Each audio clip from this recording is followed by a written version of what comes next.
For this glaze demo, I'm going to show you glaze inlay, underglaze, clear glaze, and then wax resist over the top, so you can just dip your cover or piece in to get nice even coating for your big areas.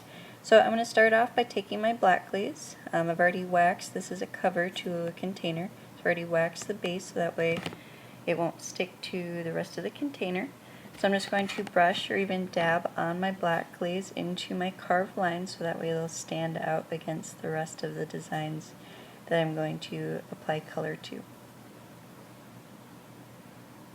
Okay, so I'll do this with a couple coats. So I'm being fairly liberal with it, but I'm going to end up wiping it off just so it's in those crevices.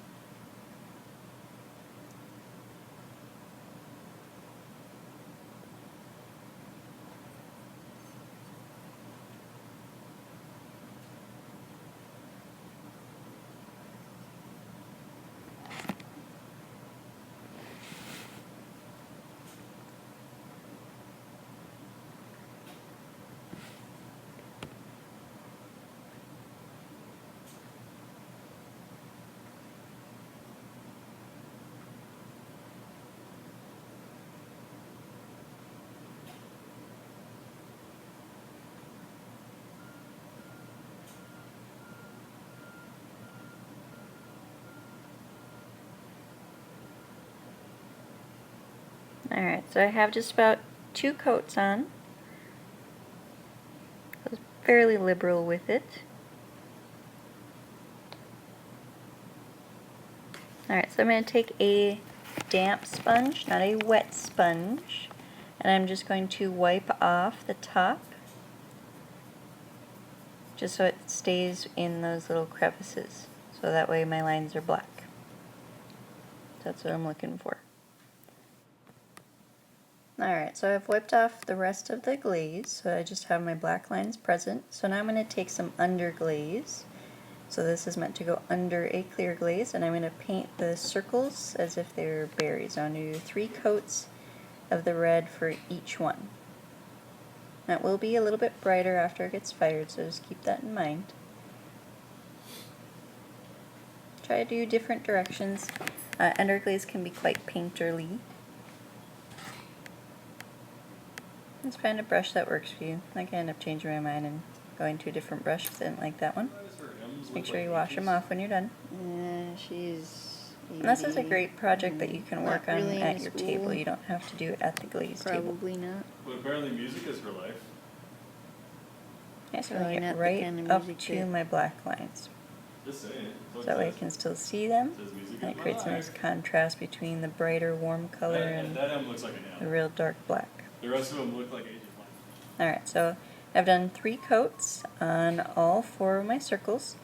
Now I'm going to take a cup of clear glaze, and again you can go sit at your table for this. And notice when I apply this, I don't necessarily brush it. I'm going to actually kind of dab it. I'm going to do at least a couple coats of the clear. Make sure you mix up the clear glaze before you grab a cup of it too. Otherwise, if you don't, you're just going to have water on the top and it won't be shiny and you won't be happy with how your underglaze turns out. Okay, it will take a little bit longer for the glaze to dry just because you have the underglaze over the top or underneath.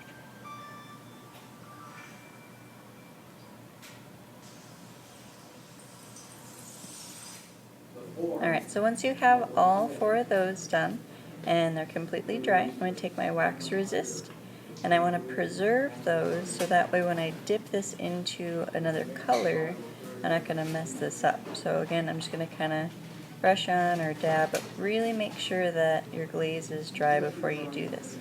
And I decided just to kind of go in the black lines. Just be very, very careful and precise if you go into those actual lines.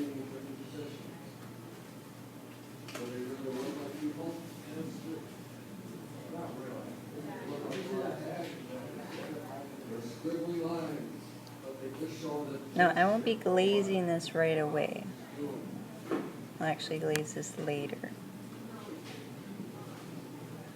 Like the whole rest of the piece. Matter of fact, I'm going to wait overnight before I dunk this into my other glaze. Alright, so it's the next day and I have poured in the underside of my cover and poured over the top of my cover, and you see there's some glaze left over where I had my wax. So I'm just going to take a wet brush and I'm going to wash off those little beads of glaze.